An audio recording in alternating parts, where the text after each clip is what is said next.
Hello বন্ধুরা, আমি মিষ্টি মনি।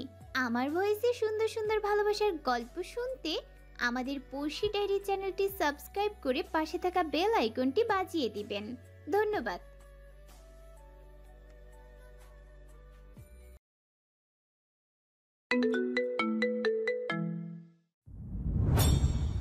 আঞ্জুরার হুঁশ নেই। মদের নেশা এখনো কাটিয়ে উঠতে পারেনি সে। অ্যাডুইন অনেকক্ষণ ডাকাটাকি করলেও, কয়েকবার হু হা প্রত্যুত্তর করলেও মেয়েটা চোখ খুলে তাকালো না। অ্যাডুইন উঠে গেল এবং ফিরল পানি নিয়ে। আঞ্জুরার চোখে মুখে পানির ঝাপটা দিয়ে মেয়েটা পিটপিট চোখে তাকায়।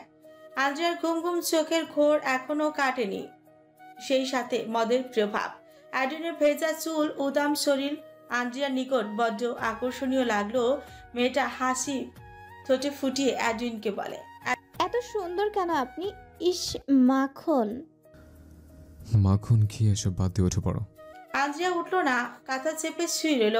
অ্যাডুইন আর বাড়াবাড়ি করলো না। আঞ্জুরার নেশা কাটানো জরুরি। মেয়েটার নিশ্চয় মাথা ভার হয়ে আছে। দ্রুত তেঁতুলের শরবত এনে আঞ্জুরাকে দিল। আঞ্জুরা কিছুই খাবে না, বাধ্য হয়ে তার মুখে ঠেসে খাইয়ে দিল। মুহূর্তে গা গুলিয়ে উঠল আঞ্জুরা। মেয়েটা মুখে হাত চেপে বমি দমন করতে চাইল। অ্যাডুইন দ্রুত তার ঢিলাঢালা একটা শার্ট পরিয়ে ওয়াশরুমে নিয়ে গেল। বেশ অনেকক্ষণ যাবৎ পেটের ছাই পাশ উগড়ে দিয়ে শরীরটা ছেড়ে দিল অ্যাডুইনের দেহের সাথে। অ্যাডুইন, আমার মাথা ঘুরছে। মাথা কেটে ফেলে দাও। আমি বলেছিলাম এসব খেতে। আমার সারা শরীর ব্যথা করছে কেন? মদ খেলে কি শরীর ব্যথা করে? অ্যাডুইন এবার অপ্রস্তুত হয়ে কেসে উঠল। আঞ্জুরার দাঁড়িয়ে থাকার শক্তি নেই। সে কোনো মতে অ্যাডুইনের সাথে ভর দিয়ে দাঁড়িয়েছে। রুমে চলো। অ্যাডুইন আঞ্জুরাকে কোলে নিয়ে বিছানায় বসিয়ে দিল। ধীরে ধীরে বোধ বুদ্ধি ফিরতে আঞ্জুর চমকে গেল। অ্যাডুইনের পানে তাকিয়ে বলে, অ্যাডুইন, তার মানে কাল রাতে কিছু একটা হয়েছিল? না, সব হয়েছিল হানি। আঞ্জিয়া মাথা চেপে কিছুটা সময় বসে রইল। শরীরের ব্যথা ক্রমশ বাড়ছে। অ্যাডুইন ঠোক গিল। আঞ্জিয়া যদি তাকে ভুল বুঝে তবে কি হবে? অ্যাডুইন স্বেচ্ছায় কিছু করার আগ্রহ দেখায়নি। একমাত্র আঞ্জিয়া জোড়াজুড়িতেই নিজে তাল হারিয়েছে। তার ভাবনা চিন্তার অবসান ঘটিয়ে আঞ্জিয়া আফসোসে সুরেই পড়ল, ফেল করতে পারলাম না, কিচ্ছু মনে পড়ছে না। অ্যাডুইন কপাল চাপড়ালো। কি অদ্ভুত মেয়ে রে বাবা। চুপচাপ শুয়ে থাকো, নাকি গোসলে যাবে? হাঁটার শক্তি আছে? ও। আঞ্জিয়ার সম্মুখে অ্যাডুইনকে বেশ অপ্রস্তুত লাগছে। তবে কি অ্যাডুইন লজ্জা পাচ্ছে? তার হাবভাবে তো তাই মনে হচ্ছে। সন্ধ্যার আগে গা কাঁপিয়ে জ্বর আসে আঞ্জিয়ার। অ্যাডুইন হলো ভীষণ বিপাকে। কোথা থেকে কি করবে মাথাটা ঠান্ডা করে ভাবতে পারল না। ঘরে থাকা ওষুধ খাইয়ে আঞ্জিয়ার কপালে জলপট্টি দিল। মেয়েটা কিছুক্ষণ পরে ঘুমিয়ে গেছে। আঞ্জিয়াকে রেখে পাখিদের সহিত কিছু সময় কাটালো অ্যাডুইন। আঞ্জিয়া আসার পর থেকে কাউকে সময় দেওয়া হচ্ছে না। একটি কক্ষে দুটো ময়ূর রাখা, এখানেই তারা থাকে। অন্য পশুদের প্রবেশ এই কক্ষে নিষিদ্ধ। ময়ূরের কক্ষে প্রবেশ করে তাদের সাথে কিছুটা সময় কাটালো সে। সারা বাড়ি জুড়ে এত এত পশু পাখি, এদের সাথে সময় কাটালে অ্যাডুইন ভুলে যায় তার দুশ্চিন্তা। অথচ আজ মনটাকে কিছুতেই শান্ত করতে পারছে না। সন্ধ্যার পর তার কাছে গুরুত্বপূর্ণ ইমেল এলো। কানাডার একজন গ্যাংস্টার অ্যাডুইনের সাথে জরুরি কথা বলতে চায়। দ্রুত হাতে ল্যাপটপটা নিয়ে অ্যাডুইন চলে যায় অন্য কক্ষে। সময় মতো জোয়াকিম ফোন করলো অ্যাডুইনকে। ফর্সা আকর্ষণীয় চেহারার অধিকারী জোয়াকিমকে দেখে অ্যাডুইন কিঞ্চিত সৌজন্যমূলক হাসল। তাদের কথোপকথন শুরু হলো। Hello Joachim. Hey, hello Edwin, তোমাকে তো খুঁজেই পাওয়া যাচ্ছে না। হঠাৎ কি হলো তোমার? ব্যক্তি জীবন নিয়ে একটু ব্যস্ত। আমি যা সন্দেহ করছি তাই কি? অ্যাডুইন, তুমি বিয়ে করেছো? অপ্রস্তুত ভাবে হাসলো অ্যাডুইন। জোয়াকিম অ্যাডুইনের হাসিকে সম্মতি ধরে নিল। তাহলে তোমাকে বিরক্ত করা উচিত হয়নি। নতুন নতুন নতুন সবকিছু অন্যরকম সুন্দর। যাই হোক, তোমাকে যে কাজটা করতে দেওয়া হয়েছে তা কি পারবে? জি, তুমি যা চাও তার সময় মতো পেয়ে যাবে। বিবাহিত জীবন একদিকে আর আমার প্রফেশন আরেকদিকে। জোয়াকিম আশ্বস্ত হয়ে হাসলেন। হানিমুনে কোথায় যাবে অ্যাডুইন? এসব এখনো ভাবার সময় হয়নি। বিবাহিত জীবনের জন্য শুভকামনা রইল। ঠিক আছে, ফোন রাখছি। All the best. Edwin phone রেখে দীর্ঘশ্বাস ছাড়ল। বিয়ের তোড়জোড় হাতে জমে থাকা কাজগুলো একদমই থেমে গেছে। যত দ্রুত সম্ভব এদিক ওদিক দুই দিকে সমান তালে সামলাতে হবে। রাতের আধারে চুপি চুপি ঠেলা গাড়ি ঠেলে নিয়ে যাচ্ছে মঞ্জু। মধ্যরাত শহরের সাধারণ মানুষ যখন গভীর ঘুমে আছো তখনই তো মঞ্জুর উপযুক্ত সময়। মনে কি প্রশ্ন জাগছে না ঠেলাগাড়িতে কি আছে? এই ঠেলাগাড়িতে আছে 11টি কঙ্কাল। এসব কঙ্কাল মঞ্জু বিক্রি করেছে মোটা অঙ্কের অর্থের বিনিময়ে। তবে তার সাথে কেউ কি যুক্ত আছে নাকি? এই গেমের সে একাই মাস্টারমাইন্ড? তা এখন অব্দি আজ করাই যাচ্ছে না। ঠেলাগাড়ি থামলো একটা ট্রাকের সামনে। পিকআপ থেকে ড্রাইভার বেরিয়ে এসে মঞ্জু হাতে হাত মেলাল। ড্রাইভার লোকটি মঞ্জুকে স্যার বলে সম্বোধন করে। স্যার ভালো আছেন? আসতে দেরি করলে কেন? মানে একটু দেরি হইল আর কি। কয়টা কঙ্কাল আনছেন স্যার? 11টা। এত কম কথা ছিল? এত অল্প সময়ে এত কঙ্কাল পাওয়া যায়? আমার শরীর ব্রেন আমাকে খাটাতে হয়, তোমরা এসব কি বুঝবে? এবারও কি সব মেয়েগোর কঙ্কাল? এই মঞ্জু মেয়ে ছাড়া কিছুই বোঝে না। স্যার লাভ করতে চাইলে ছেলেদের। মঞ্জু আচমকা রেগে গেল। ড্রাইভার লোকটার দিকে কটমট চাহনি নিক্ষেপ করে বলল। চুপ করো, এসব নিয়ে এখান থেকে যাও। মঞ্জুর ধমকে ড্রাইভার আর কথা বাড়লো না, চুপচাপ কঙ্কালগুলো গাড়িতে তুলে চলে গেল। সকাল সকাল ক্লাসের উদ্দেশ্যে মার্ভেলাসে এসে মুডটাই নষ্ট হয়ে গেল মার্টিনের। একের পর এক মেয়ে এই শহর থেকে গায়েব হচ্ছে। এই প্রতিষ্ঠানে 2টি মেয়ে নিখোঁজ হয়েছিল। কেন যেন মনে হয় কোনো একটা মিল খুঁজে পান মার্টিন। যখন আন্দ্রিয়ার মৃত্যুর কথা শুনলো তখন তিনি থমকে গেলেন। হাত পা ছেড়ে বসে রইলেন কয়েক পল। শুধু কি তিনি, বাকি যারা ছিলেন, বিশেষ করে আন্দ্রিয়ার ভায়োলিন শিক্ষক ডেরিক, তিনি খুব মর্মাহত হয়েছেন। মার্টিন তার মানববন্ধন কার্যক্রম এছাড়াও পুলিশের সাথে আলোচনার বিষয়টিতে আরো জোরদার দিলে ডেরিক বলল, এই ব্যাপারটায় আমাদের চুপ থাকাই ভালো। শুধু শুধু এসবে প্রতিষ্ঠানকে জড়িয়ে প্রতিষ্ঠানের বদনাম হবে। ঠিক এখানেই মেজাজটা খিচে গেল মার্টিনের। তিনি জোর দিয়ে কিছু বলার আগেই বাকিরা অর্থাৎ গ্রেস ব্রিক তারাও সহমত জানায় এসবে আর না জড়ানোই ভালো হবে।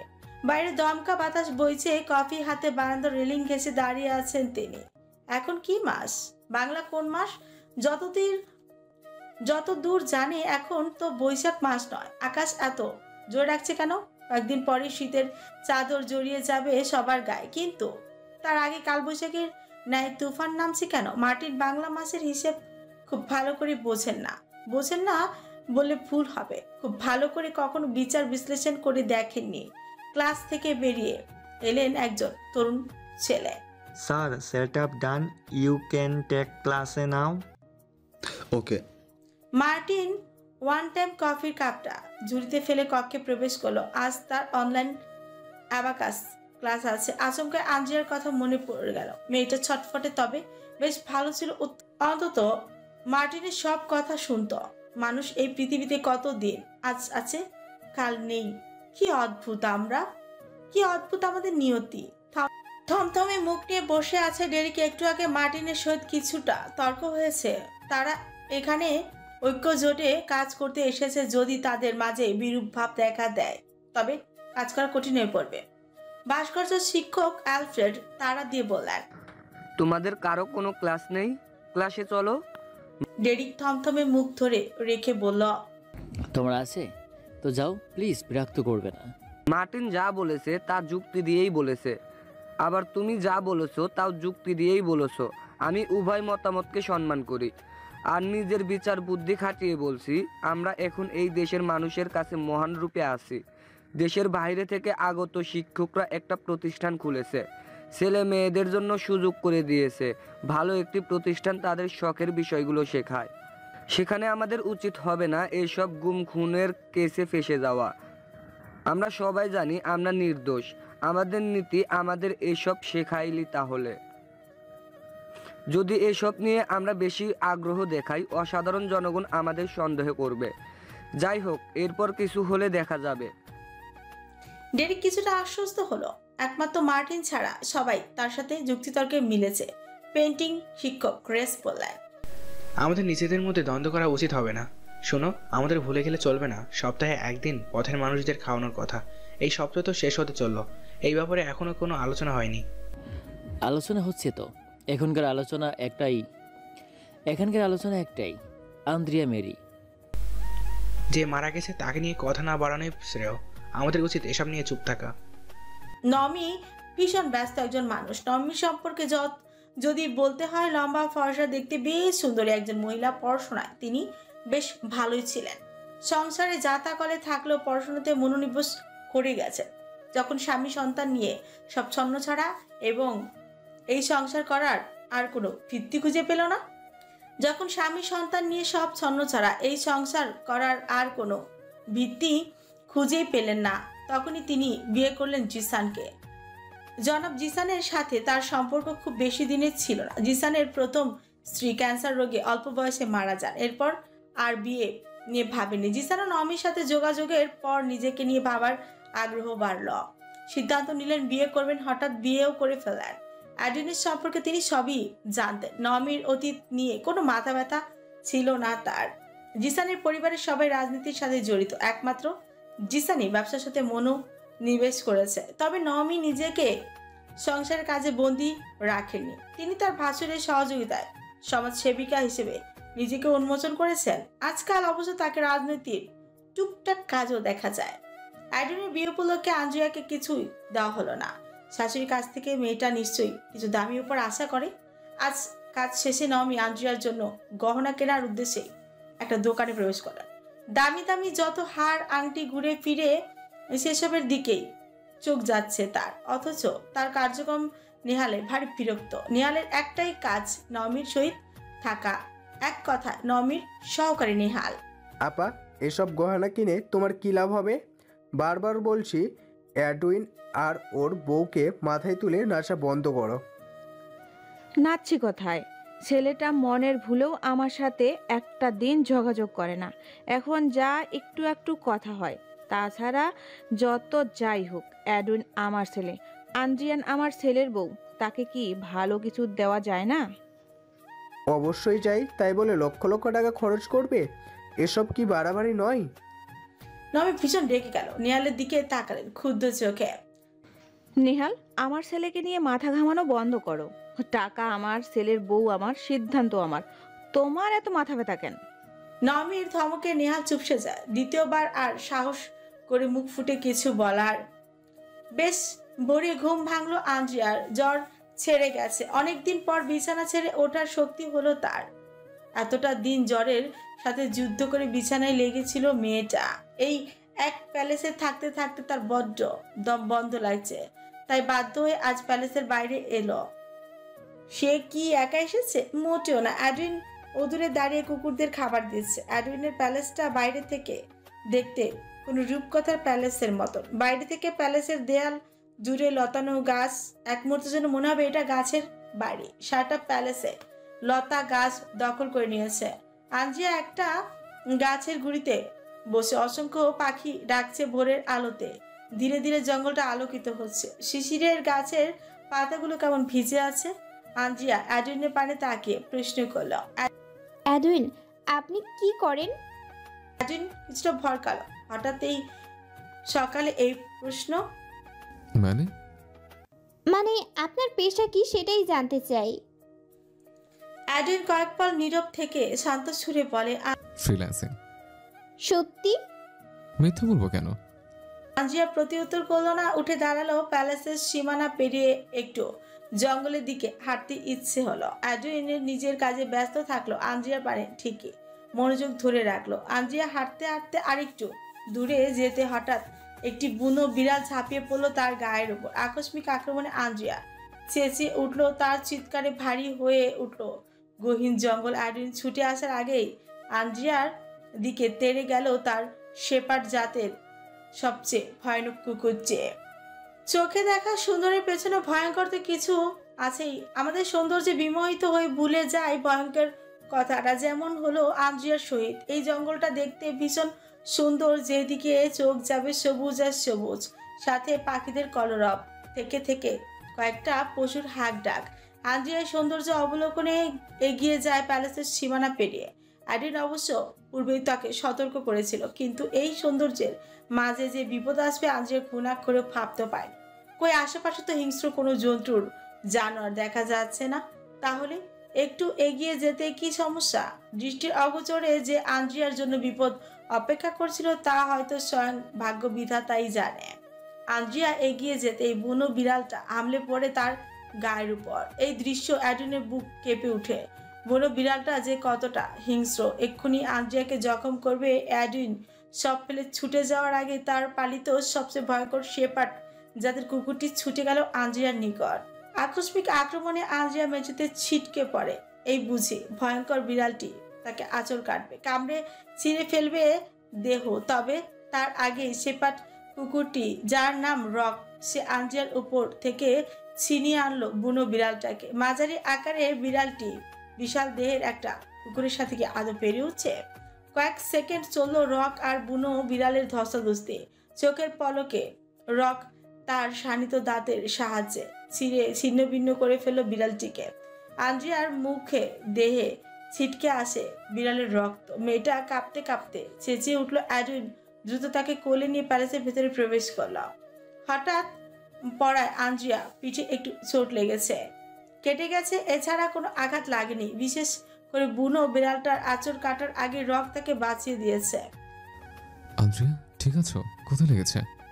আন্দ্রিয়া কথা বলার শক্তি নেই। রকের বিভৎস কার্যক্রম দেখে তার শরীর কাঁপছে, গা গুলিয়ে উঠছে। আন্দ্রিয়া অ্যাডুইনের বুকে মাথা চেপে শক্ত করে জড়িয়ে রাখলো কিছুক্ষণ। মাফিন নাট ছুটে এসে বসলো তাদের নিকট। হয়তো আন্দ্রিয়ার কার্যক্রম জানতে চাইছে কুইনের কি হয়েছে। আন্দ্রিয়া চোখ খুলো, ভয় নেই, আমাকে দেখতে দাও। তোমার কোথায় লেগেছে? আন্দ্রিয়া হু হু শব্দে কেঁদে উঠলো। তার কান্নায় অ্যাডুইন ভয় দ্বিগুণ বাড়ল। আতঙ্কিত হয়ে চেঁচিয়ে উঠল সে। কথা বলো, কোথায় ব্যথা পেয়েছো?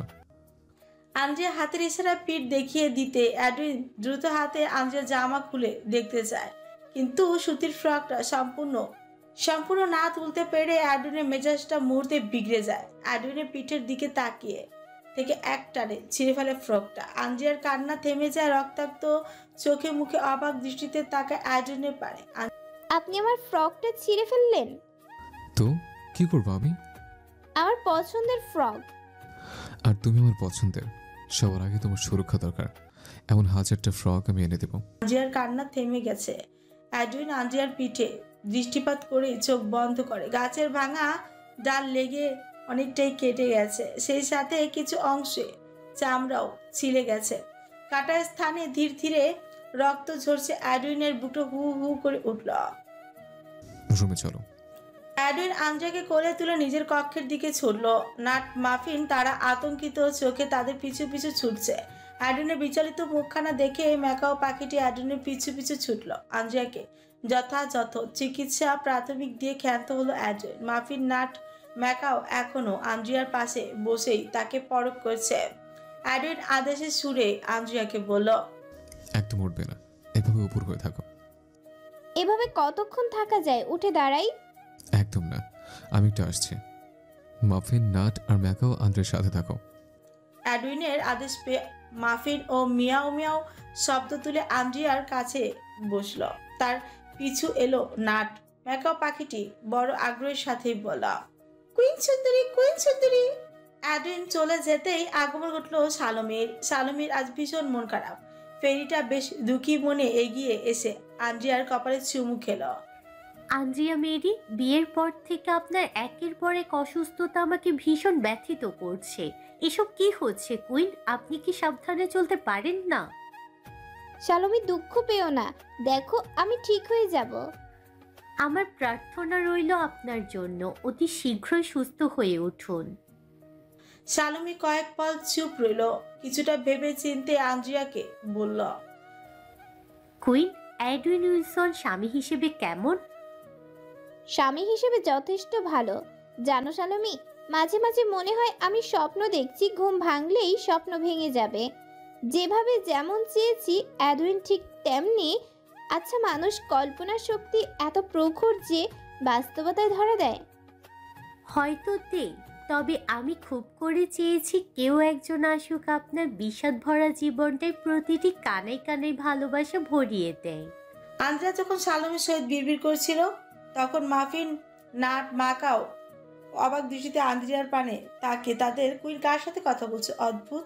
কিছুক্ষণ আগে যে অ্যাডউইনের চোখে মুখে ভয়ের আভাস ছিল। সেই অ্যাডুইনের চাহনি মুহূর্তে পাল্টে গেছে। কক্ষ থেকে বেরিয়ে দাঁতের দাঁত চেপে সে এগিয়ে গেল রান্নাঘরের দিকে। আন্দ্রিয়াকে যে আঘাত করবে, যার মাধ্যমে আন্দ্রিয়ার ক্ষত হবে, তাকেই নিঃশেষ করে ছাড়বে সে। আন্দ্রিয়ার জীবনে যে জীবনে কেউ আসেনি, কেউ থাকতে চায়নি, সেই জীবনে আন্দ্রিয়ার আগমন ছিল চৈত্রের খরা ভূমিতে এক পশলা বৃষ্টির মতন রূপে। আন্দ্রিয়া অ্যাডুইনের জীবনে এতটা গুরুত্বপূর্ণ স্থান দখল করে আছে, সে আন্দ্রিয়া ক্ষতি কি করে করবে সে? অ্যাডুইন নিচতলায় নামলো। প্যালেসের উঠোনে বসে আছে শেপার্ড কুকুরগুলো। তার মাঝে রক বসে, রকের মুখে লেগে আছে রক্ত। অ্যাডুইন ছুটে এসে রককে জড়িয়ে ধরলো। গুড জব রক, আজ যা করেছ তুমি প্রশংসার দাবিদার। তোমাকে ধন্যবাদ জানিয়েও শেষ করতে পারবো না। তুমি আমার কতটা উপকার করেছো। অ্যাডুইন রকের মাথায় চুমু খেয়ে উঠে দাঁড়ালো। বুনো বিড়ালটির দেহ থেকে ছিন্ন হয়ে গেছে, বুক পেট ছিন্ন ভিন্ন করে ফেলেছে রক। অ্যাডুইন মৃত বুনো বিড়ালটার হাত দিয়ে তুলে প্যালেসের ভেতরে গেল। লম্বা চওড়া দেহের সাথে আটাআটি লেগে থাকা সফেদ গেঞ্জিটায় বেশ কয়েকবার ফোটা রক্তের দাগ দেখা যাচ্ছে। অ্যাডুইন শীষ বাজতে বাজতে সিঁড়ি বেয়ে উপরে উঠছে। তার শীষের ডাকে আশেপাশে পাখিরা অবাক চোখে তাকিয়ে আছে। না, এই শীষের ডাকে কাউকে ডাকা হয়নি তা প্রত্যেকটা প্রাণী বুঝতে পারে। এই শীষের সুরটা ভিন্ন। এই মুহূর্তে অ্যাডুইনকে দেখতে হায়না রূপী মানুষ মনে হচ্ছে। যদি বাইরে থেকে আন্দ্রিয়ার কক্ষে দরজাটা বন্ধ না করা হতো, তবে মেয়েটা যদি এক্ষুনি উঠে এসে দেখতো তার প্রেমিক পুরুষের বাদামি চোখ জোড়ায় হিংস্রতা ঝরছে, তবে অ্যাডুইনকে পশু রূপে উপাধি দিত সে। অ্যাডুইন কিচেনে গেল, ক্যাবিনেট থেকে তার সবচেয়ে পছন্দের ছুরিটা বের করলো। আরাবিয়ানদের দ্বারা তৈরি স্পেশাল ছুরিটি হাতে লাগলে চামড়া যেন ভেদ করে মাংস কেটে ফেলবে। নিখুঁত সুন্দর ডিজাইনে তৈরি ছুরিটির সাহায্যে অ্যাডুইন এই পর্যায়ে তার সবচেয়ে বিকৃত মস্তিষ্কের কাজটাই করলো। শপিং বোর্ডে বুনো বিড়ালটার মাংস যতটা পারা যায় কুচি কুচি করলো। অনেকবার হাড়ের অংশে ধুমধাম কোপ বসানোর ফলে রক্ত ছিটকে এসেছে তার চোখে মুখে। অ্যাডুইন তাতে দাঁত চেপে নিজের রাগ সংবরণ করছে। যখন বিড়ালের মাংস কুচি কুচি করছিল, তখন তার চোখে মুখে দেখা গেল আনন্দের আভাস। সে ভীষণ আনন্দের সহিত সুরেলা কণ্ঠে আন্দ্রিয়ার উদ্দেশ্যে গাইতে শুরু করল। অ্যাডুইন যেহেতু বাংলাদেশ আসার পর থেকে ছোট থেকে বাংলাদেশের মিডিয়ামে পড়াশোনা করেছে, তার বাংলা উচ্চারণ, কথার ধরন একদমই নিখুঁত। অ্যাডুইন কি বাকি গানটা গাইতে এক হাঁড়ি পানি বসিয়ে বুনো বিড়ালের মাংস সিদ্ধ করলো। অ্যাডুইন সেই সিদ্ধ করা মাংস নিয়ে গেল রকের কাছে। রক যেন তার প্রভুর অপেক্ষায় ছিল। অ্যাডুইনকে দেখতে পেয়ে চকচকে হয়ে উঠল তার চোখ জোড়া। অ্যাডুইন বাঁকা হাসি হেসে বলে, রক, মজা করে খাও, তৃপ্তি মিটিয়ে। অ্যাডুইন রকের মাথায় হাত বুলিয়ে দিল, আর রক তার প্রভুর আদেশে ভীষণ তৃপ্তি সহকারে খেতে শুরু করলো। সকাল পেরিয়ে রাত নেমে এলো। অ্যাডুইন স্যুপ রান্না করছে, সাথে চিকেন ফ্রাই। আন্দ্রিয়ার পছন্দের খাবার ইদানিং বানাতে তার বেশি ভালো লাগে। আন্দ্রিয়া চুপচাপ বসলো কিচেনে থাকা অ্যাডজাস্ট টেবিলটায়। আন্দ্রিয়ার পিঠের জখম সেরে ওঠেনি। অ্যাডুইন তাকে জামা পরতে নিষেধ করেছে। মেয়েটা কোনো মতে ওড়না পরে সারাটা দিন রুমেই কাটিয়ে দিল, কিন্তু কতক্ষণ রুমে থাকা যায়? বাধ্য হয়ে অ্যাডুইনে ঢিলে ঢালা একটা পাতলা শার্ট পরে নিচে নেমে এলো। অ্যাডুইন তাকে দেখে ফ্রিকুচিত করল। কুইন, জামা পড়ে কেন? নিচে আসবো তাই। এখানে কেউ আছে? আমি ছেড়ে এখানে কি আছে? আমার সামনে এত ঢেকে চলার কি আছে? ইয়ে মানে অ্যাডুইন নিজের কাছেই নিজের অস্বস্তি লাগে। নিজের কথা শেষ হওয়ার আগে অ্যাডুইন তাকে ধমক দিল। শাট আপ, আমি যা বলেছি তাই হবে, খোলো। অ্যাডুইন প্লিজ। অ্যাডুইন আন্দ্রিয়ার বাধা শুনল না। দ্রুত হাতে আন্দ্রিয়ার টি শার্টটা খুলেছিল। আন্দ্রিয়ার শরীরটা ততটাই উন্মুক্ত হলো। অ্যাডুইন আন্দ্রিয়ার ঘাড়ে চেপে ধরে গলার চুমু খেলো এবং গলায় ঝুলিয়ে দিল ওড়না। এইভাবে থাকো, পিঠের ঘাস শুকিয়ে যাবে দ্রুত। আপনার কথা না শুনলে জোর করে শুনিয়েই ছাড়েন। এতটা তেরা কেন আপনি? তেরা? এইটুকুই দেখলে? ভালোবেসে তেরামো করেছে, তা বুঝছো না? অ্যাডুইন আন্দ্রিয়ার ঠোঁটে ঠোঁট মেশা নির্লিপ্তভাবে বেপরা হয়ে উঠল। আন্দ্রিয়ার মাঝে আন্দ্রিয়া বাধা দেয় না, এইসব সে এখনো অভ্যস্ত। অ্যাডুইনের ছোঁয়া পাগলামো এসবই তার শোক। ঘুম থেকে উঠে অ্যাডুইন দেখলো আন্দ্রিয়া নেই। সারা প্যালেসে তন্ন করে খুঁজেও অ্যাডুইন আন্দ্রিয়াকে খুঁজে পেল না। সবশেষে প্যালেস ছেড়ে অ্যাডুইন ছুটে গেল গহীন জঙ্গলে। আন্দ্রিয়াকে অনেকবার ডাকলো, মেয়েটার সারা শব্দ নেই। হঠাৎই কানে বেজে এলো আন্দ্রিয়ার চিৎকার। হিংস্র একটি জন্তু আন্দ্রিয়ার মুখে কামড়ে ধরে খুবলে ছিন্ন ভিন্ন করছে। অ্যাডুইনের বুকটা থক করে উঠল। দ্রুত আন্দ্রিয়াকে বাঁচাতে গেলেই বুঝতে পারলো ধীরে ধীরে আন্দ্রিয়ার চোখ নিভে আসছে। তবে কি আন্দ্রিয়া মারা যাচ্ছে? আন্দ্রিয়া চিৎকার করে ডেকে উঠলো, বসলো। অ্যাডুইন ঘুমের মাঝেই সারা শরীর ঘেমে একাকার অবস্থা। অ্যাডুইনের বুক কাঁপছে, থরথর করে কাঁপছে শরীর। আন্দ্রিয়া তার বুকের নেই। মেয়েটা মাফিনকে বুকে নিয়ে উপরে শুয়ে আছে। অ্যাডুইনের হাসপাস এখনো কমছে না। কম্পিত হাতে বিছানার পাশে থাকা টেবিল থেকে পানির গ্লাসটা তুলে ঢকঢকে পুরো গ্লাস পানি এক নিমিষে সাবার করলো। আন্দ্রিয়ার উদাম পিঠে আঘাত স্থান চুমু খেয়ে আচমকা কেঁদে উঠলো অ্যাডুইন। অ্যাডুইন যে ভয় পেয়েছে তা বলতে আর বাকি থাকে না। গায়ের জামা খুলে ছুঁড়ে ফেললো মেঝেতে। ফুল স্পিডে ফ্যান ছেড়ে সে ঘেমে চলেছে দ্রুত। ওয়াশরুমে গিয়ে চোখে মুখে পানি দিয়ে ফিরল সে। না, এখনো অ্যাডুইনের কান্না থামছে না। আন্দ্রিয়ার ঘুমন্ত মুখখানিতে চুমুখে নিজেকে কিছুটা শান্ত দিল। ধীরে ধীরে তার মস্তিষ্কটা যেন স্বাভাবিক হয়ে ভয় ভীতি কেটে যাচ্ছে। ধীর পায়ে বাস্তবতায় ছিটকে যাওয়ার পরেও অ্যাডুইনের কান্না থামানো গেল না। আপনা আপনি চোখের কার্নিশ বেয়ে গড়িয়ে পড়ছে জল। আন্দ্রিয়ার বুকে গুটি সুটি হয়ে শুয়ে থাকা মাফিনকে দেখে অ্যাডুইনের বেশি রাগ লাগলো। মাফিনকে টেনে সরিয়ে বিড়বিড় করে বলল, আমাদের মাঝে আসবে না হতচ্ছাড়া। তোমারটা বর আছে, আমার বউর উষ্ণতে ডুবে থাকো। কত বড় সাহস! শোনো রাখো মাফিন, আন্দ্রিয়া মেরি শুধু আমার, আমার আমার আমার শুধু আমার। অ্যাডুইন মাফিনকে সরিয়ে নিজে মাফিনের মতো গুটিয়ে শুয়ে পড়ল আন্দ্রিয়ার বুকের মাঝে। এতক্ষণে যেন হারানোর শান্তি ফিরে পেল সে। আন্দ্রিয়া যদি আন্দ্রিয়া এই মুহূর্তেই তবে নিশ্চয়ই বলতো, অ্যাডুইন, একটা অবলা প্রাণীর উপর হিংসা দেখাচ্ছেন, আপনি কি পাগল? অ্যাডুইন নিশ্চয়তার প্রতি উত্তরে, হ্যাঁ আমি পাগল, তোমার জন্য পাগল। বেশ অনেকদিন পরই নীরবতা ছেয়ে আছে রাতের শহরে। পাপেটের আজ মন ভালো নাই, নাকি খারাপ আছে নিজে বুঝতে পারছেন। ইদানিং খুনের নেশা মস্তিষ্কে চাপছে না। সব কাজ শেষ করে সে এবার আরামে ঘুরছে ফিরছে। তার পরনের শার্ট, মাথায় ক্যাপ, তাকে দেখতে মনে হবে সাধারণ কোনো পুরুষ নয়। অথচ এই সাধারণ লোকটাই যে অসাধারণ শয়তান তা আর কয়জনই বা বুঝতে পারে। মথুরাটা দখল করে নেয় নিষিদ্ধ পল্লীর মেয়েরা। শহরে আনাচে কানাচে ঘুরে ফিরে খদ্দের খুঁজতে থাকে। কাউকে সরাসরি বলে কিংবা কাউকে ইশারায় বোঝায় তেমন। তেমনি নিষিদ্ধ পল্লীর একজন মেয়ে ববিতা, দেখতে যেমন সুন্দরী, বয়সটাও কম। আজ মন মতো খদ্দের পাওয়া যাচ্ছে না। যাদের পেল সবাই কম টাকা দিতে চাইলেও কম টাকায় কাজ করতে ববিতা একদম রাজি নয়।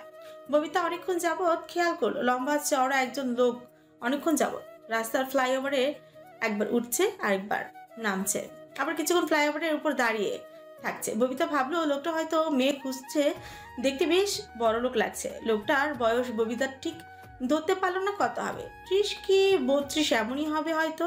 ববিতার পরনে জর্জেট শাড়ি। সে নিজের দেহের বেশিরভাগ অংশ উন্মুক্ত করে দাঁড়ালো সেই লোকটার সামনে। সেই লোকটাকে জানেন? পাপেট। ববিতা বলল, কি করছেন? রাইতের রানী নাকি? না। পাপেট ভীষণ গম্ভীর কণ্ঠে শুধায়, কিন্তু ববিতা ছেড়ে যাবার মেয়ে নয়। সে পাপেটের গলা জড়িয়ে বলে, চলেন স্যার, এমন সুখ দিমু কেউ জীবনে দেয় না আপনারে। ছাড়ো আমাকে। পাপেট বেশ ধমক দিয়ে কথাটা বললো। ববিতা এই পর্যায়ে খেয়াল করলো লোকটার কালো মনির দু চোখের আগের আভাস মিলছে, তবে তাতে পাত্তা দিল না ববিতা। সে পুনরায় বলে, চলেন, বেশি দিতে হইব না, 2 ঘন্টা 2000 দিয়েন। শোনো, আমাকে ছাড়ো, রেগে গেলে কিন্তু এখান থেকে ছুঁড়ে ফেলে দেব। লোকটার ধমকে ববিতা কপট রাগ দেখিয়ে বলে, ববিতা, আমরা কি যন্ত্রের সমস্যা নাকি? একটা সুন্দরী মেয়ে দেখাও লোভ লাগে না? শালা সর। হেলে দুলে উল্টো দিকে হাঁটা দিল। পাপেট আচমকা ডেকে উঠলো মেয়েটাকে। এই মেয়ে শোনো, বলেন। 4 ঘন্টার জন্য 15,000 পাবে, রাজি? এত টাকা ববিতার ভাবনার বাইরে ছিল। সে পাপেটের এক কথায় রাজি হয়ে গেল। তবে পাপেট শর্ত দিল তার সাথেই যেতে হবে। ববিতা এত টাকা লোভে কিছুতেই সামলাতে পারল না। সে চলল পাপেটের সহিত। সুসজ্জিত একটি বাসা, অথচ এখানে কেউ নেই। এই লোকটা একাই থাকে। বিশ্বাস হলো না ববিতার। সে যেন 5 তারকা হোটেলে এসেছে। এত সুন্দর বাসা সে আগে দেখেনি। পাপেটের বাসার মূল অংশ এটাই, সুসজ্জিত মনোরম বাসা, অথচ এর পেছনে লুকিয়ে আছে বিভৎসতা। তা কয়জনে জানে? পাপেট 2টো মদের গ্লাস আনলো এবং মদ ঢেলে ববিতার দিকে বাড়িয়ে দিল। ববিতা সংকোচহীন মদের গ্লাস হাতে তুলে নিল এবং একের পর এক গিলতেই থাকলো। এই বাসায় একা থাকেন কেন? বউ কই? বউ তার বাবার বাড়ি গেছে। ও, আর খামু না, নেশা হইয়া যাইতাছে। পাপেট শ্লেষ হাসলো। ববিতাকে বলল, যে কাজে এলে সে কাজটা কখন করবে? চলেন। ববিতার বাধা নেই। একে একে দেহ থেকে সমস্ত জামা কাপড় খুলে পাপেটের সামনে নিজেকে উন্মোচন করলো। পাপেট বিনা বাধায় আজ ববিতার সাথে শারীরিক সম্পর্কে লিপ্ত হলো। আজ তার শারীরিক ভাবে কোনো অক্ষমতা দেখা দিল না। পাপেট নিজের ঘরে ফিরল ভোরের দিকে। আলো অবশ্য তখনও ফোটেনি। ববিতা শাড়ি ঠিক করে পাপেটের উদ্দেশ্যেই বলে, আবার লাগরে রাইত সেই ব্রিজের সামনে যাইবেন, আমারে পাইবেন। টাকাটা? পাপেট টাকা দিল। ববিতা এতগুলো টাকা পেয়ে ভীষণ খুশি। পাপেট ববিতার উদ্দেশ্যেই বলে, যাওয়ার আগে আরেকবার খাওয়া যাক। মদ খাইতে ভালোই লাগে, প্রথমবার একটু কেমন কেমন, পরে খাইতে খাইতে স্বাদ লাগে। পাপেট শ্লেষ হাসলো। ববিতার সাথে আরো কয়েক গ্লাস মদ সাবার করে ববিতাকে বিদায় জানালো। পাপেট ক্লান্ত শরীরটা টেনে এনে শুয়ে পড়লো বিছানায়। তার ঠোঁটের কোণে ফুটে আছে হাসি। পাপেট বেশ নাটকীয় ভঙ্গিমায় বলে, আপনারা কি ভাবছেন আমি ববিতাকে এত সহজে ছেড়ে দেব? এই পাপেটের খুনের নেশা জাগেনি, তাই হাতে রক্ত লাগাতে চায় না। মৃত্যু দূত যদি কাউকে চিনে পেলে তাহলে কি তার বেঁচে থাকার কোনো অন্ত আছে? ববিতাকে ছেড়ে দিতাম কি করে বলেন তো? ববিতা আমার দুর্বলতা নিয়ে খোঁচা দিয়েছে, আর আমি আমার দুর্বলতা মানতে নারাজ। কিন্তু বিশ্বাস করুন, ওই যে বললাম রক্ত লাগাতে চাই না, তবে কি ভাবলেন আমি ববিতাকে ছেড়ে দিয়েছি? পাপেটের হাত থেকে কখনো তার শিকার রেহাই পায় না। এই যে দেখলেন ববিতাকে আদর যত্ন করে মদ খাওয়ালাম। এই মদে কি ছিল জানেন? মদে আমি ফলো অ্যাসিড মিশিয়েছি।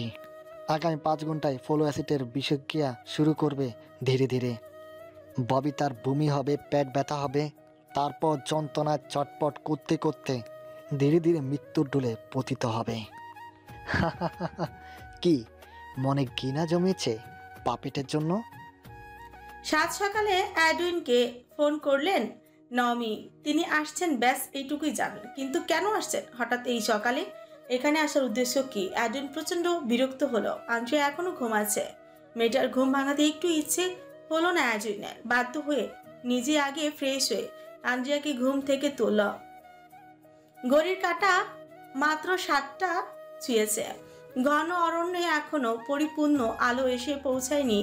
আন্দ্রিয়া হাত মুখ ধুয়ে সোফায় পা গুটিয়ে বসলো। ততক্ষণে অ্যাডউইন কফি হাতে হাজির। অ্যাডউইন মামনি কেন আসবেন? জানি না। আমি ওনার সামনে শুধু ওড়না পরে যাব নাকি? আমি ঢিলে ঢালা একটা ফ্রক পরবো, নামিয়ে রেখেছি। আপনি কিন্তু কিছু বলবেন না। বলবো না। আন্দ্রিয়া কফিতে চুমুক দিল। উঠে দাঁড়িয়ে কাচের দেয়ালে ঝুলে থাকা ভারী পর্দাগুলো সরিয়ে দিল। কি অপরূপ সৌন্দর্য অবলোকন হচ্ছে। অদূরে দেখা যাচ্ছে গুচ্ছ গুচ্ছ সাদা ফুল। এই ফুলের নাম জানে না আন্দ্রিয়া। গতকাল অ্যাডউইন বলল এগুলো নাকি জঙ্গলি ফল। আন্দ্রিয়ার পেছনে এসে দাঁড়ালো। অ্যাডউইন ছুঁয়ে দিল আন্দ্রিয়ার অনাবৃত দেহ। ঠান্ডা হাত পিঠে লাগতেই মুহূর্তেই শিউরে উঠল সে। অ্যাডউইন পেছন থেকে জড়িয়ে ধরল আন্দ্রিয়ার উদর। মাফিনকে করে নিয়ে ঘুমাচ্ছিলে কেন? ওকে আর এরমে আনবে না। কেন? ও আমাদের সাথে থাকলে কি সমস্যা? আমার ভাগ নিচ্ছে কেন? আমি শুধু তোমার বুকে থাকবো, খুলে থাকবো, আর কেউ থাকবে না। আন্দ্রিয়া খিলখিলে হেসে উঠে অ্যাডুইনের সম্মুখে ঘুরে টেনে দেয় তার লম্বা নাক। অ্যাডুইন মাফিনকে নিয়ে জেলাস আপনি? অ্যাডুইন কেমন করে যেন হাসলো। আন্দ্রিয়ার কাছে কিঞ্চিত এগিয়ে যেতে কাছের দেয়ালে ঠেকে গেল আন্দ্রিয়ার পেট। অ্যাডুইন আন্দ্রিয়ার গলায় ঠোঁট ছুঁয়ে দিল। মুহূর্তেই ঘড়িয়ে পড়ল আন্দ্রিয়া। অ্যাডুইনের আচমকা ছোঁয়াছুঁই সে কখনো বারণ করতে পারে না। এই ছেলেটা কি জাদু জানে? তার এসব কার্যকলাপ আন্দ্রিয়ার ভালো লাগে। কেন কেন বারবার আবেশে জড়িয়ে যায়। অ্যাডুইন আন্দ্রিয়ার কোমর জড়িয়ে ধরল কানের কাছে, মুখ নিয়ে অতি বিমর্ষ কণ্ঠে বলা, আন্দ্রিয়া মেরি, মাই কুইন, মাফিনকে আমার অপ্রিয় হতে বাধ্য করো না। আমি আমার অপ্রিয়কে নিজ হাতে হত্যা করি। আন্দ্রিয়ার বুকটা থপ করে উঠল। তার প্রশ্নবিদ্ধ চাহনি অ্যাডুইন ধরতে পারল। তবে মেয়েটা প্রশ্ন করার আগে অ্যাডুইন ঠোঁটে ঠোঁট মেলালো। তার এই কার্যক্রম আন্দ্রিয়া হয়তো বুঝতে পারেনি, কিন্তু কুটির অ্যাডুইন আন্দ্রিয়ার মুখ বন্ধ করতেই এই মুহূর্তে আন্দ্রিয়াকে নিজের সাথে ঘনিষ্ঠ করে নিয়েছে। অ্যাডুইন মুহূর্তেই বেপরা হয়ে উঠল, টেনে সরিয়ে ফেলল আন্দ্রিয়ার গায়ের ওড়না। আন্দ্রিয়াকে কোলে তুলতেই বেলের শব্দ কানে এলো। দ্রুত সতর্ক হলো দুজনে। নমি চলে এসেছে।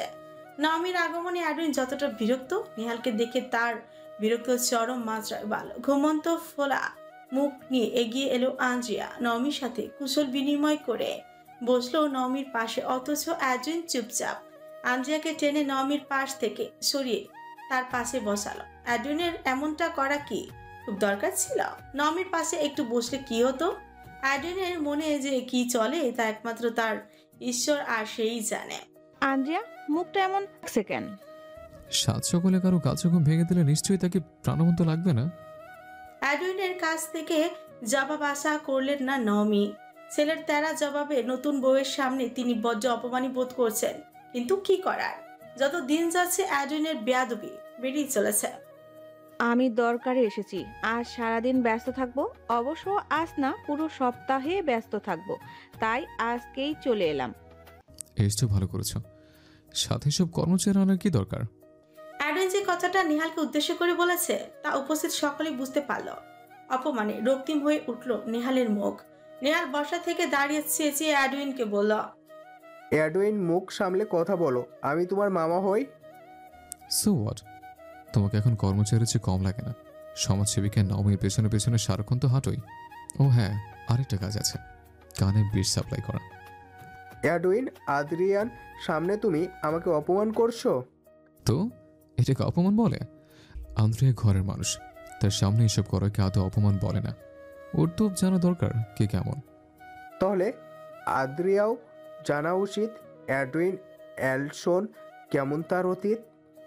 অ্যাডুইন আচমকা রেগে গেল, তবে রেগে যাওয়ার মাঝেও তার ভীতু ভাবটা নমি বেশ ভালো করে ধরতে পারল।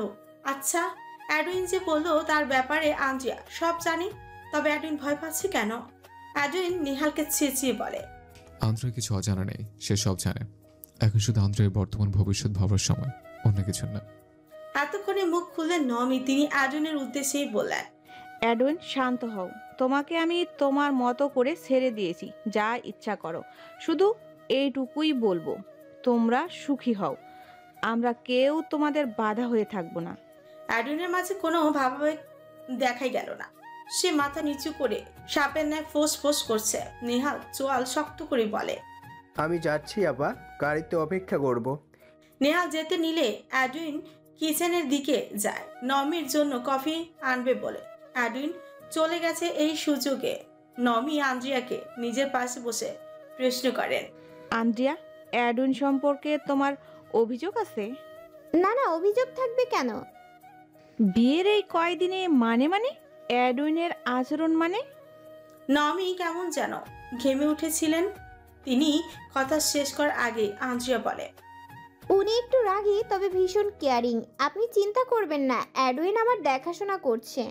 তোমার কথা শুনে বেশ চিন্তামুক্ত হলাম। এখানে আসার কারণটা বলি। আমি তোমার জন্য কিছু উপহার এনেছি, এই গয়নাগুলো দেখো। আন্দ্রিয়া নমি যখন কথা ব্যস্ত, তখনই অ্যাডুইন কিচেনে না গিয়ে এগিয়ে গেল দরজার নিকট। দরজায় বসে থাকা একটা মাঝারি আকারের জার্মান শেপার্ড কুকুরকে উদ্দেশ্য করে অ্যাডুইন শীষ বাজালো এবং ইশারায় দেখিয়ে দিল নেহালকে। প্রভুর আদেশে অতি সন্তর্পণে বুঝতে পারলো কুকুরটি। অ্যাডুইন বাঁকা হেসে কিচেনে গেল। অ্যাডুইন যখন কফি মগ ট্রেতে তুলছিল তখনই কানে ভেসে আসে নেহালের চিৎকার। মুহূর্তেই এক ঝলক হাসলো অ্যাডুইন। আন্দ্রিয়া নমি চিৎকার শুনে ছুটে গিয়ে দেখেন নিহালকে কুকুর কামড়ে ধরে রেখেছে। ভয়ে আন্দ্রিয়ার কাঁপতে শুরু করে। তার চোখে ভেসে উঠে গতকালের কথা, বুনো বিড়ালটা আর কুকুরের সেই হিংস্র দৃশ্য। আন্দ্রিয়ার মাথা চাড়া দিয়েছে। অ্যাডুইন ছুটে এসে নিহালকে বাঁচালো। রক্তাক্ত পায়ে হাঁটার শক্তি মুহূর্তে ফুরিয়ে গেল নিহালের। মার্ভেলাস প্রতিষ্ঠানের সাপ্তাহিক একটি কাজ পথ শিশু এবং রাস্তায় থাকা মানুষের একবেলা আহারের আয়োজন করা। এই কাজে অবশ্য তাদের সবারই বেশ আগ্রহ। পথ শিশুরা যখন একবেলা ভালো খাবার মুখে তুলে তৃপ্তির হাসি দেয় তখনই যেন সমস্ত সুখ হৃদয়ে দোলা দেয়। মঞ্জু রমিজ প্যাকেট পাহারায় ব্যস্ত। তাদের সামনে দীর্ঘ লাইন। সবাইকে এখান থেকে এক প্যাকেট করে খাবার দেওয়া হবে। ডেরিক মার্টিন এসে কাজ শুরু করলেন। সবার হাতে প্যাকেট তুলে দিয়েছে। এরই মাঝে 10 কি 11 বছরে সেই ভিক্ষুক টুনি এসে হাজির। ডেরিকের হাত থেকে প্যাকেট নিতেই তার চোখ যায় মঞ্জুর দিকে। মঞ্জু অবশ্য টুনিকে দেখেই আড়াল হয়েছিল, তবে লাভের লাভ কিছুই হলো না। টুনি তাকে দেখে ঠিকই চিনে ফেল। আরে স্যার ভালো আছেন? আমারে চিনছেন? আমি টুনি। মার্টিন সুকুঞ্চিত করে তাকালো মঞ্জুর পানে। মঞ্জু এমন চোরা চোরা ভাব করছে কেন? কি গো স্যার, চিনেন নাই আমারে? একদিন যে টেহা দিলেন আবার আসবেন কইলেন, আসলেন না তো। মঞ্জু প্রত্যুত্তর করলো না। মার্টিন সরু চোখে তাকালো মঞ্জুর পানে। মঞ্জু, তুমি মেয়েটাকে চিনো? কথা বলছো না কেন ওর সাথে? মানে জি স্যার, একদিন টাকা দিয়ে সাহায্য করেছিলাম। ফকির তো, দেখলেই হইছে, খালি টাকা পায় না। কিন্তু মেয়েটা তো এখন টাকা চায়নি। মঞ্জু নিজের কথায় নিজেই বেকায়দায় পড়ল। মার্টিন যে অত্যন্ত জটিল এবং তীক্ষ্ণ মানুষ তা এতদিনে মঞ্জু ঠিকই বুঝে ফেলেছে। তাই সে প্রত্যুত্তর না করে টুনিকে নিয়ে টেনে নিয়ে গেল আড়ালে। মঞ্জুর হঠাৎ ঘাবড়ে যাওয়া ভাবটা ধরতে পেরে আর চোখে তাকিয়ে রইল মার্টিন। আন্দ্রিয়ার মন খারাপ করে বসে আছে নেহালের সাথে। এমনটা কেন হলো? অ্যাডুইনের প্রাণীগুলো যদি তাকেও একা পেয়ে আঘাত করে। অবশ্য গতকাল কুকুরটার কারণেই বেঁচে গিয়েছিল সে। তবে আজ নেহালের অবস্থা দেখে মনটা কেমন করছে। অ্যাডুইন খেয়াল করেছে আন্দ্রিয়ার মন খারাপ। মেয়েটার হঠাৎ কি হলো? এদিকে আন্দ্রিয়ার মন খারাপ, অন্যদিকে অ্যাডুইন ভীষণ খুশি। তার সজারু আজ নতুন বাচ্চা দিয়েছে। অ্যাডুইনের মাছের অ্যাকুরিয়ামে হাত চুবিয়ে বসে আছে আন্দ্রিয়া। সে ছোট্ট ছোট্ট রঙিন মাছগুলোকে দেখছে। হঠাৎ পায়ের সামনে এসে দাঁড়ায় দুটো সজারু। এই সজারুগুলোকে সে আগে দেখেনি। এরা কোথা থেকে এলো? গায়ে কাটা দেখেই তো কেমন গা রিরি করছে। মাফিন সজারু দুটোকে দেখে মিয়াও মিয়াও শব্দ তুলল। নাট এসে লেজ গুটিয়ে বসলো মাফিনের কাছে। অ্যাডুইন, সজারু আপনার কাছে কি করছে? কেন, তোমার পছন্দ না? এসব পছন্দ হওয়ার মতো জিনিস? অবশ্য আমি অবাক হচ্ছি কেন। যে ছেলে সাপ পুষে তার কাছে যে আর কি কি থাকতে পারে তা বলার অপেক্ষা থাকে না। অ্যাডুইন আন্দ্রিয়াকে কোলে তুলল। চুপচাপ তাকে নিয়ে প্রবেশ করলো কক্ষে। পেছন পেছন মাফিন ছুটে এলো। অ্যাডুইন ঠাস করে দরজা লাগিয়ে দেয়। অ্যাডুইন, রুমে আনলেন কেন? তোমাকে দেখব। দেখার কি আছে? অনেক কিছুই আছে। আন্দ্রিয়াকে শুইয়ে দিয়ে তার পিঠের অংশে জামা তুলে দেখলো। কাটা স্থানের ঘা কিছুটা শুকিয়ে এসেছে। আন্দ্রিয়ার পিঠে চুমুখে অ্যাডুইন নাক ডোবালো আন্দ্রিয়ার উদরে। মন খারাপ কেন কুইন? আপনার মামাকে কুকুরটা কামড়ালো কেন? আমার তো ভয় হচ্ছে, কবে জানি আমাকে। চুপ করো। নিশ্চয়ই মামা কিছু করেছিল, তাই কামড়ে দিয়েছে। যেখানে তোমাকে ছোঁয়ার সাহস ওদের নেই সেখানে আঘাত করা তো দূরের কথা। ভুলে যাও না, তুমি এই প্যারিসের কুইন। অ্যাডুইনের ধমকে আন্দ্রিয়া চুপসে যায়। সে প্রত্যুত্তর করার সাহস পায় না। যাবে আমার সাথে? কোথায়? চলে গেলে দেখতে পাবে। অ্যাডুইন আন্দ্রিয়াকে নিয়ে প্যালেসের বাইরে গেল। সবুজ ঘেরা জঙ্গলটা তারা নিরিবিলি হাঁটতে শুরু করলো। আন্দ্রিয়ার অবশ্য বেশ ইচ্ছেই ছিল এখানে হাঁটার, তবে সেই সুযোগ হয়নি। অ্যাডুইন তাকে অনুমতি দেয়নি। হাঁটতে হাঁটতে তারা পৌঁছে যায় সেদিনে সেই ঝর্ণার কাছে।